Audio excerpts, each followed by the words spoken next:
Ai, boa noite, uma honra mesmo para a gente, né, do Instituto Multiportas, estar recebendo o professor Marcelo, não só aqui nessa live, mas poder recebê-lo nesse workshop, para ele apresentar para a gente, né, de maneira introdutória, mas é muito importante, os sistemas familiares internos.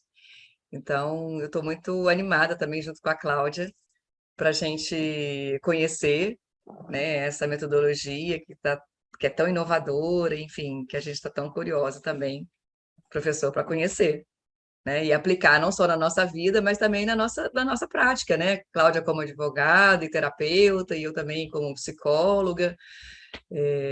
Então, estamos aí animadas. Obrigada, professor Marcelo. Eu que agradeço também poder estar novamente aqui a gente conversando e nessa live desse tema tão, para mim, apaixonante ao mesmo tempo, um tema que tem uma dimensão técnica e uma dimensão muito humana, porque as pessoas que acabam se formando nessa área desenvolvem também um encanto, uma paixão assim pela ajuda, né? Pela maior confiança em si mesmo, pela maior confiança nas pessoas. Então, é um processo bem interessante. Tem a parte técnica e tem a parte mais de quase uma filosofia de vida também, né? Uma filosofia de vida que tem a ver com resgatar coisas mais profundas que a gente tem dentro da gente, né? Mais do que uma dimensão artificial de construir algo que a gente não tem, né?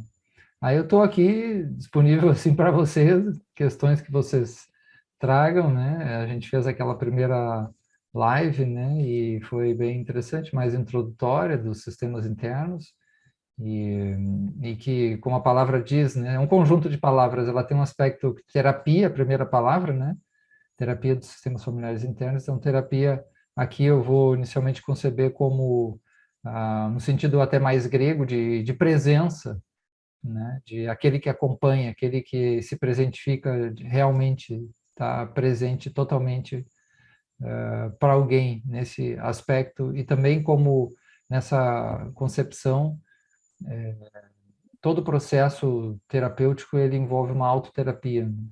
Ele é muito centrado, vamos chamar assim, muito centrado no trabalho da própria pessoa. A pessoa e o terapeuteso, o cuidador, mais um condutor que tem uma enorme confiança no self, no eu mais profundo do próprio sujeito. Isso faz uma diferença com vários modelos e paradigmas, né? De intervenção, por exemplo, né? Principalmente aqueles inspirados mais dentro do modelo biomédico e outros que são mais intervencionistas ou corretivos, modelos que de alguma forma querem modificar o sujeito a partir, digamos assim, de aprendizados exteriores, né? De corretivos, de correções, e, ou então eliminar sintomas, né? Que é muito comum. Inclusive, isso é muito presente no modelo biomédico, né? No modelo convencional, Uhum. que entra também na área psi, né? Psi, e apenas eliminar sintomas. É muito comum. Não é que a gente também não queira eliminar sintomas, todo mundo quer diminuir algum tipo de sintoma, mas para essa metodologia, para essa filosofia, os sintomas é um fio condutor extremamente importante, né? Extremamente importante. Então, ele é uma linguagem, né? Bem importante para seguir. E a questão é como seguir esse fio condutor. No modelo mais convencional, por exemplo, freudiano, vamos chamar assim, são múltiplos modelos, né? Mas uma chamada psicanálise freudiana muito centrada, por exemplo, na interpretação, né? Na interpretação do inconsciente e tal. Já é um pouco diferente dentro dessa perspectiva, que ela aposta muito numa reconstrução da narrativa das biografias da própria pessoa a partir do próprio sujeito, e o aspecto de interpretação pode ser problemático às vezes, porque ele entra num tipo de julgamento, por exemplo, ou de patologização, que a gente pode falar mais, e é uma perspectiva, então, mais relacional, né? Eu acho que a gente Uhum. tocou isso outra vez, que numa guinada no mundo psi, no século XX, para uma dimensão mais relacional, né? Os familiares internos, né? Porque quando fala sistemas familiares, né, fala um pouco, assim, eu fico curiosa um pouco sobre essa nomenclatura. Sim, e a terapia dos sistemas, né? Então, não é algo novo, né? A perspectiva sistêmica não é algo recente, né? Nosso grupo aqui, as pessoas conhecem um pouquinho mais, inclusive, a perspectiva dos, né, ecossistemas, da teoria de sistemas, e depois as constelações familiares, que muita gente conhece também, recuperou essa dimensão de sistemas. Então, é uma dimensão que ainda tem muita coisa a ser descoberta sobre ela, é extremamente importante, porque é uma compreensão de interdependência, né, do funcionamento do sujeito humano, dos órgãos, do passado, dos antepassados, da família, das relações. Então, ele centra, como eu falava, na questão da terapia mais centrada na relação, né? No que aconteceu na relação, né? Nas dimensões de ferimento da relação, nas fidelidades, enfim, a relação se torna algo muito importante, uma perspectiva de interdependência de fatores, que isso é o sistêmico, né? A, a EFS, ou Terapia de Sistemas Familiares Internos, ela partilha dessa dimensão, inclusive ela tem muitas reflexões sobre o sistema político, o sistema ecológico, ela não... Essa é uma das coisas que eu achei muito interessante, porque ela não se exime de uma compreensão política e ecológica e não separa o aspecto terapêutico disso, né? Então, não se trata de salvar um sujeito no mundo pegando fogo. Então, é uma das terapias que tem uma consciência Uhum. cidadã, uma consciência política, uma consciência que o sistema ele né, precisa ser abordado como um todo e não apenas. Agora, para técnico, para o método em si, é que a gente tem a ideia que tem uma família, um sistema, né, externo, um sistema externo. Aqui o fundamental não é o sistema externo, que ele sempre é importante, é o que aconteceu com pai, mãe, etc., né, ancestralidade, Uhum. relações de equilíbrio laterais, mas é o sistema dentro do sujeito, que é um sistema dentro do sujeito.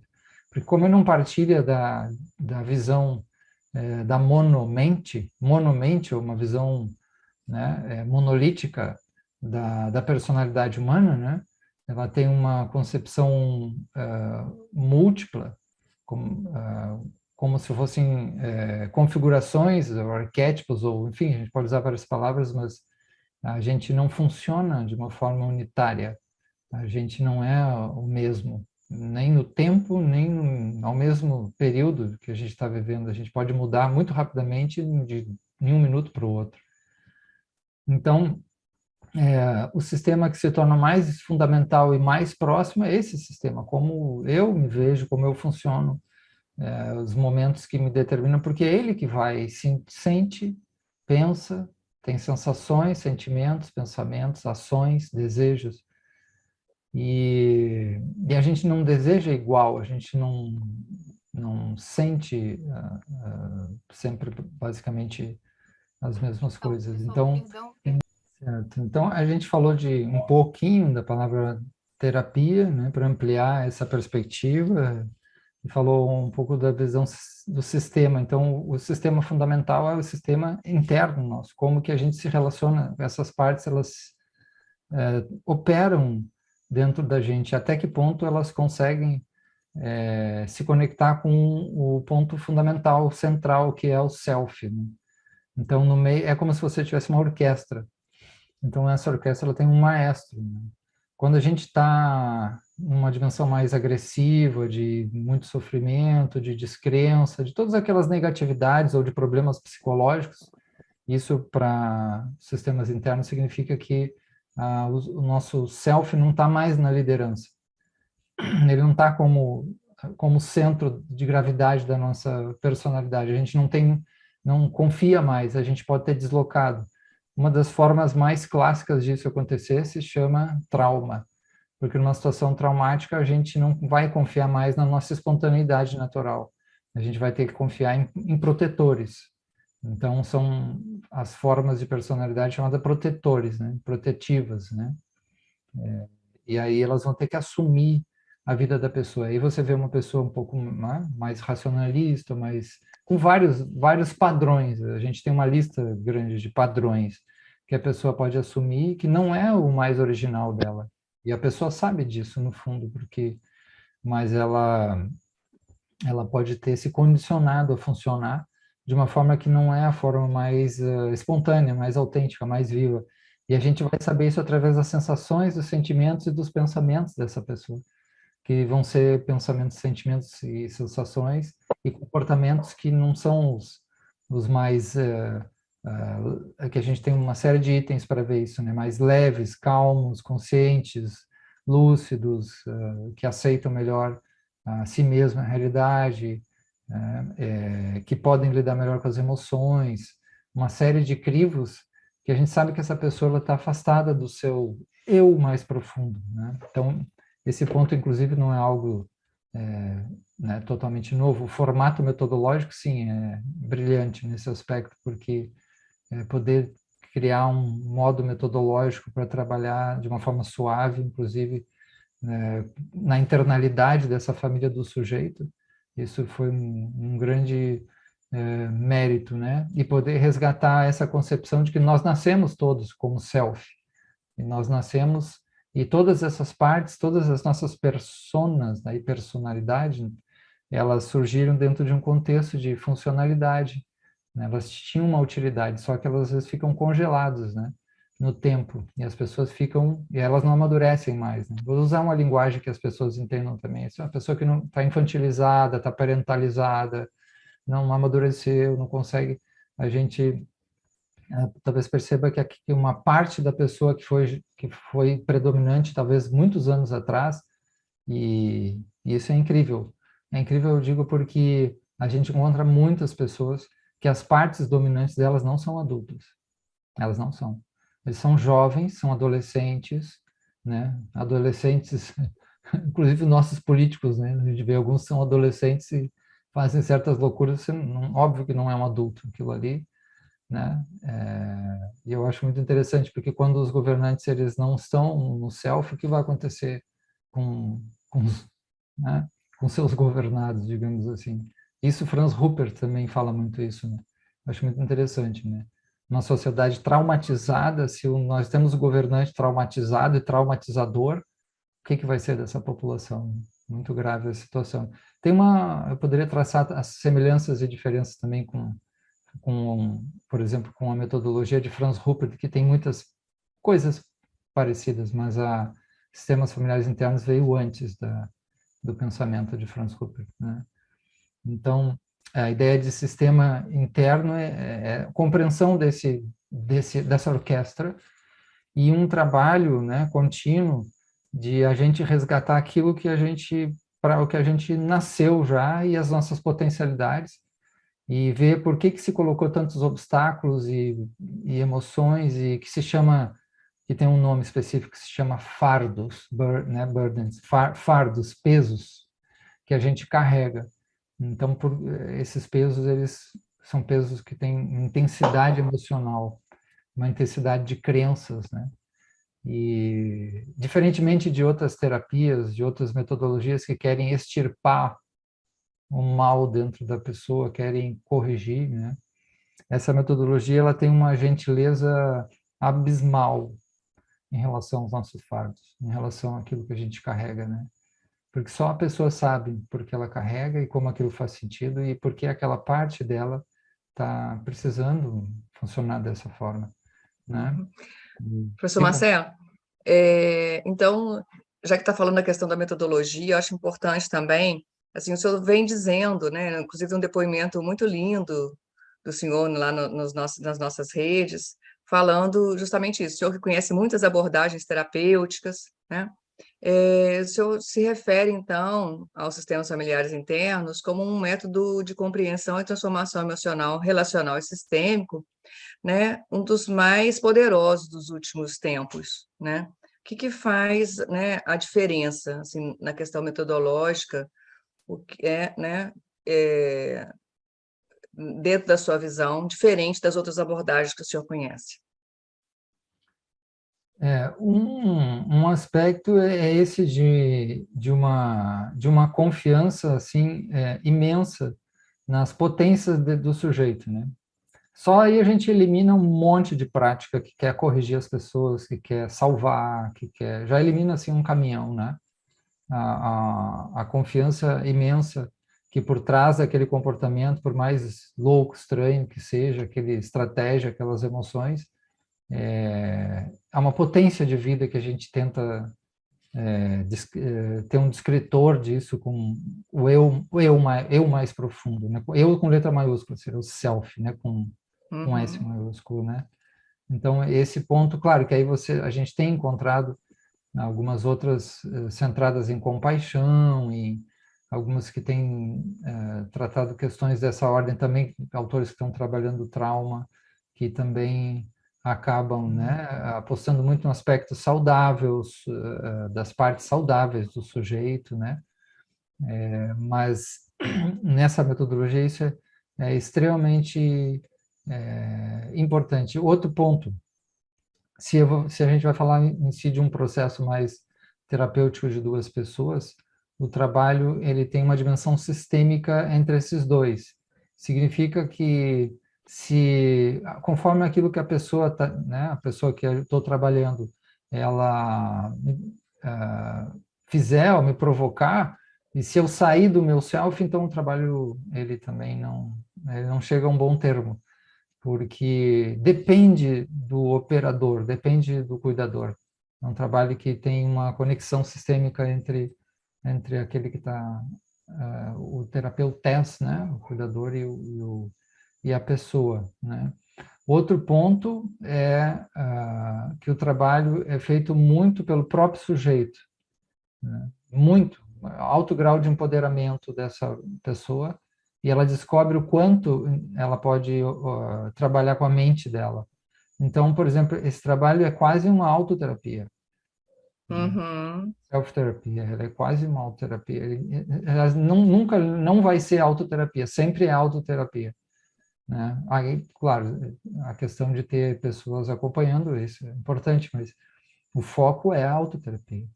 Então, isso tem um Uhum. empoderamento muito grande da pessoa, né? Outro ponto que ela não se desconecta da dimensão relacional, no caso não só interno, mas das próprias pessoas, né? E da vida, o que está acontecendo, qual a minha conexão com a vida, com a natureza, com o cosmos, que é uma perspectiva sistêmica.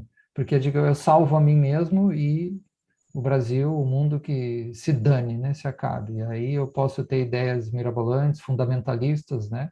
O que para é muito impactante, né? Uma pessoa ser um constelador, ser alguém restaurativo e defender, por exemplo, governantes fascistas ou coisas desse tipo. Essa metodologia, ela tem uma concepção de que a nossa empatia que a gente gera e compaixão e centramento se estende para as pessoas, e principalmente as pessoas que sofrem mais. Então, ela não é cega nesse sentido social, né? Ela não uma coisa muito corajosa também, né? Porque a Uhum. gente há uma entrega muito grande, a gente não tem um controle sobre o sujeito, né? O que pode ocorrer.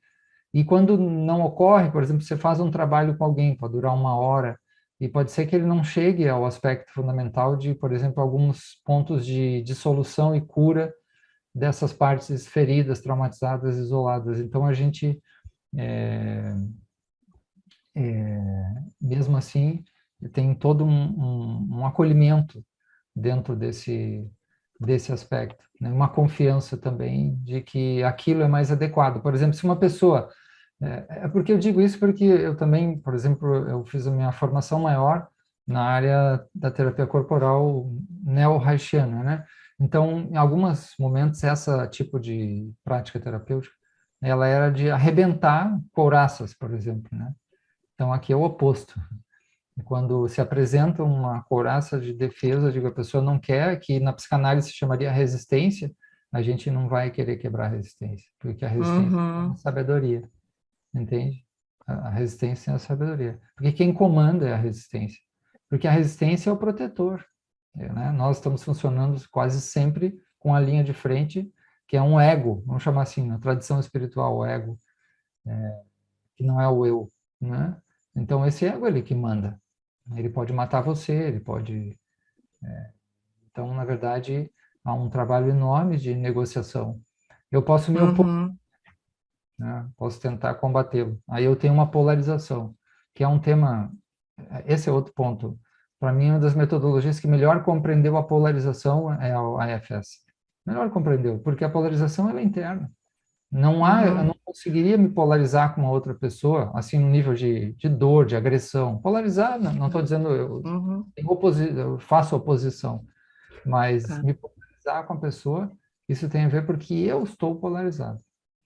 tá. No momento que eu Professor consigo... Marcelo, desculpa, a gente, eu penso assim que isso que o senhor está trazendo, então significa que não só para os terapeutas, mas em qualquer profissão, isso é uma terapia, como você está dizendo, é uma autoterapia, né, onde qualquer pessoa, onde todos podem, né, fazer parte, onde todos podem aprender, descobrir sobre essa metodologia, né? Ele tanto é um aspecto como uma terapia, como se fosse, né, uma psicoterapia, quanto tem esse aspecto de autoterapia, de autoconhecimento e dentro da dimensão da ajuda é uma coisa muito preciosa, do aspecto da ajuda, né, em geral. Eu trabalho, por exemplo, muito com conflito, né, relacionamentos de conflito, eu uso muito a comunicação não violenta, as práticas restaurativas, processo circular, e aí eu faço uma conexão muito grande com essa metodologia, né? Porque a qualidade dela, por exemplo, da escuta do pool de perguntas, né? É muito, é muito rico. Então, para a dimensão da compreensão dos sujeitos, ela é muito potente, porque as pessoas têm uma visão da monomente, né? Elas têm uma visão unitária, monolítica das pessoas. Elas têm uma visão muito especial também do que se chama, às vezes, crianças feridas, mesmo quem tem essa visão, né? Tem uma visão, às vezes, no fundo, de diretiva, né? Eu preciso conduzir, dirigir e conduzir a pessoa a fazer algo por ela, né? E aí, então, tem uma riqueza muito grande nesse aspecto. Por isso que tem sido usado né, em várias instâncias, né? Diferenciada, conflito, família, né, até para o pessoal nos Estados Unidos, coaching tem usado, alguns também, nas prisões, é uma possibilidade muito grande de uso, né, dessa metodologia, assim, na questão da ajuda, na questão do conflito, né, muito útil mesmo. Uhum. Professor Marcelo, eu trabalho também muito, né, com famílias também, mas um dos meus trabalhos com que eu faço, né, bem, que são muito recorrentes, é com as compulsões, principalmente com as compulsões alimentares. E me chama bastante atenção essa questão da autonomia, porque a gente vê que a compulsão é uma total perda da autonomia, né? Então, assim, é como se aquela força, vamos dizer assim, né, mandasse na pessoa. Porque mesmo que a pessoa diga, né, eu não quero fazer isso, eu tenho uma consciência de que isso não é bom para mim, de que eu adoeço, de que eu me encalacro, né? Não só a compulsão alimentar, mas outros tipos de compulsões. E isso é bastante interessante, né? Não só a questão da despatologização, que eu acho perfeito, que eu acho maravilhoso, porque nós não somos só esquizofrênicos, ou só TDAH, né? Ou só ansiosos. Nós somos muitas coisas, né? E o quanto a gente fica enfraquecido quando a gente está nessa unidade, né? Que é ou somos só esquizofrênicos, ou somos só TDAH, ou só ansiosos. E quando não percebemos e não tomamos essa autonomia, por exemplo, diante de uma compulsão, né? Então, É um fundamental num aspecto, numa situação dessa, né? Se alguém vai tentar cuidar de uma pessoa que está com esse problema dessa compulsão, o primeiro ponto é ver como ela está olhando para essa pessoa que tem a compulsão, né? O que que ela vê com que tipo de se ela tem uma visão mais taxonômica, ou, por exemplo, se ela quer eliminar a compulsão, se ela vai explicar para o outro que a compulsão é ruim, por isso, por que que você... Vamos fazer uma reprogramação cognitiva e tal. Tudo isso para a FES é superficial, né? Assim, pode Uhum. tem uma importância, mas não é a superfície, né? Não superficial já não vale, mas é a superficial nesse aspecto. Porque qual o sentido da pessoa estar fazendo isso, né? Talvez tenha um sentido ela fazer isso, né? Então a gente pergunta assim, a gente valida essa parte, porque essa parte sabe melhor do que a gente como está ajudando a pessoa. Integra, né? Isso também integra, né? Essa parte ela tem suas razões, seus sentidos, né? Que em geral a gente chama, esse é um protetor que está fazendo isso, Uhum. né? Dessa pessoa, né? Então ela está defendendo alguém, né? Está defendendo alguém, tem um papel dentro desse sistema interno. E para ele sair desse papel, né? Não é assim, para ele sair desse papel. Ele vai ter que ser reconhecido. Qual é a idade que ele tem? Qual é o momento que ele começou a construir isso, né? Como ele foi gestado aí dentro e ele nunca morre. Ele nunca vai deixar de morrer. Nenhuma parte morre. Nossa. Sim. Eu posso alterar emoções, eu posso alterar crenças, eu posso descarregar coisas desse tipo, né? Mas são formas de modos de ser ontológicos, né, do ser, que a gente, muitos deles nasce com, com essas partes, né? Então, é uma lógica bem diferente de lidar com isso, de lidar, Uhum. né? De honrar esses protetores, né? Isso faz uma diferença enorme, porque quando a gente vê uma situação dessa, a gente vai querer ajudar, e ajudar pode ser não ouvir, não Uhum. compreender, querer modificar. E aí o Uhum. processo, para nós, pararia aí, né? Já não avançaria. Uhum. Isso para mim faz muito sentido, professor Marcelo, muito sentido, né? E eu observo como a gente luta, né, com isso. E estamos o tempo todo lutando, justamente isso, querendo extirpar, querendo tirar isso. E é uma luta que não tem fim, né? Como o senhor está dizendo, né? Por isso faz muito sentido para mim, porque isso não vai desaparecer, faz parte. E o que acontece aí dentro é que tem outra parte da pessoa, em geral. Tem uma parte dela que quando ela, por exemplo, tem um processo de compulsão, ela come muito, faz algo, qualquer ato exagerado, ela vai lá e critica, né? Ela critica e se culpa e se condena. Então, isso é uma polarização, isso é muito ruim, porque essa parte tem que ser cuidada e tratada também. Essa parte que está Uhum. Perfeito. questionando a outra. Então, no momento que ela está numa polarização, é terrível, porque o que que acontece? É uma retraumatização interna. Aí você imagine se uma pessoa que vai ajudar ela faz um pouco esse papel de crítica ou de tentar, você deve melhorar, do crítico interno dela. É pesado, entende? Então, na verdade, a gente vai Uhum. ter que conhecer essa outra parte que está polarizada com essa que está, né, tentar entender as razões dela estar na compulsão, né, e validar. Esse é o primeiro passo. Esse é um passo super importante, assim, com várias complexidades que eu estou resumindo aqui. E aí Sim. tentar entender essa esse outro aspecto que de alguma forma culpa, envergonha a própria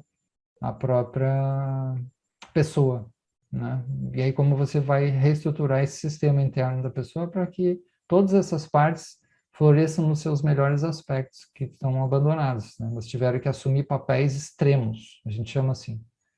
Ela teve que assumir um papel extremo, né? Um papel pesado, um papel difícil e que tem um custo isso, para energético, vital, para a própria pessoa, né? Essa pessoa não está conseguindo colocar o self, o eu dela, mais profundo na linha de frente, esse maestro, né?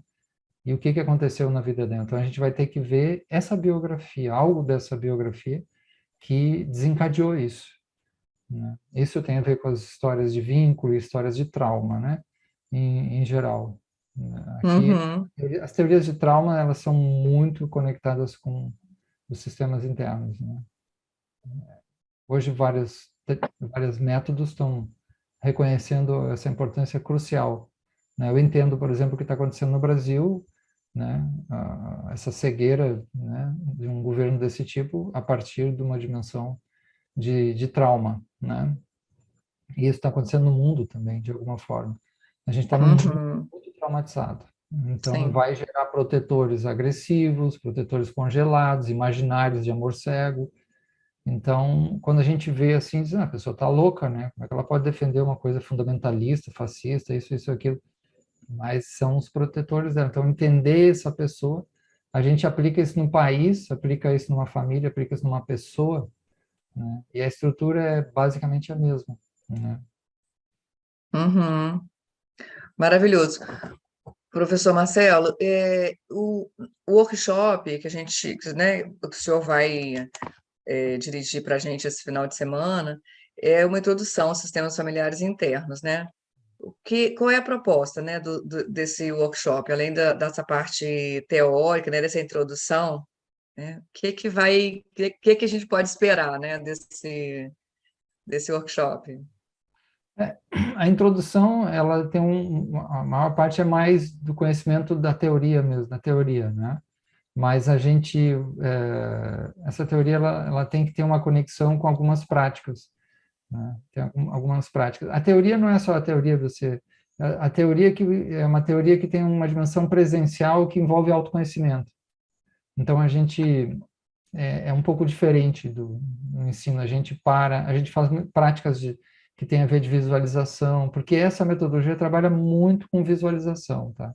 Então a gente faz Maravilhoso. visualizações mais coletivas para entrando no sistema, né? E não seria uma coisa avançada. Avançada né, a gente exploraria muito mais dentro do sujeito, mais de uma forma pessoal também, para chegar nas partes muito mais traumatizadas, dolorosas, né? Mas para a pessoa fazer isso, ela tem que ter o esteio todo dessa compreensão. Mas só essa compreensão é incrível, porque você começa a olhar para você de uma forma diferente, para os relacionamentos de uma forma diferente. A gente também trabalha muito curso para relacionamento com essa metodologia. E a pessoa começa a ver de uma forma diferente. Então, a compreensão, né, que não é um mero entendimento teórico, a compreensão significa que você medita sobre aquilo, que você leva para casa e você agora toma um caminho de estudo e que tem a ver com um tempo Uhum. certo de desenvolvimento de prática, né? Então, eu acho que nesse sentido é muito precioso esse ponto, porque as pessoas estão gravitando, né, nesse mundo de autoconhecimento e psi, muitas vezes não tem um conhecimento assim mais profundo de alguma forma do funcionamento dessa relação do sujeito, né, e da ajuda, etc. Então acho que é mais nesse aspecto. O curso ele trabalha visualização e meditação, ele tem algo muito assim. A gente também tem algumas conexões, né? A gente isso depende do tempo, né? Com um trabalho, pelo menos um trabalho que a gente vai fazer de uma dinâmica, uma pequena dinâmica que tem a ver com constelações familiares e sistema interno, porque esse é um Uau. trabalho que eu tenho tentado desenvolver assim, porque é tudo muito novo, na verdade, né? Uhum.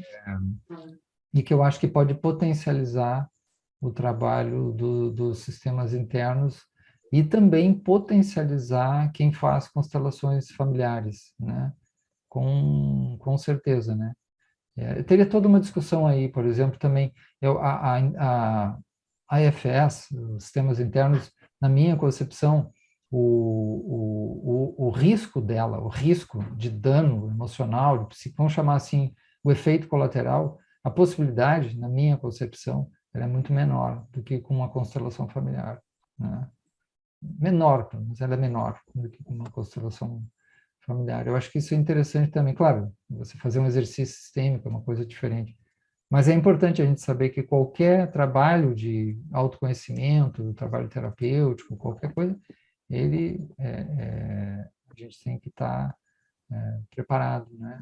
De alguma forma, a gente tem que ter muito cuidado. Então, Sim. ele, de alguma As forma, também pessoas mexe. Professor Marcelo, as pessoas me perguntam muito também se precisa de algum requisito, se tem requisito para fazer o workshop. Não, não, por isso que é introdutório, né? Por isso que a gente vai até um ponto, assim, na prática, né? Para não também impactar, assim, porque a pessoa, ela vai entrando nesse caminho, né? E aí a gente vai poder usar isso para ajuda, para conflito, para aprimoramento de práticas terapêuticas, que a gente vai trabalhar muito o sentido da própria terapia, da própria relação terapêutica, que isso é crucial voltar a isso, esse sistema, né?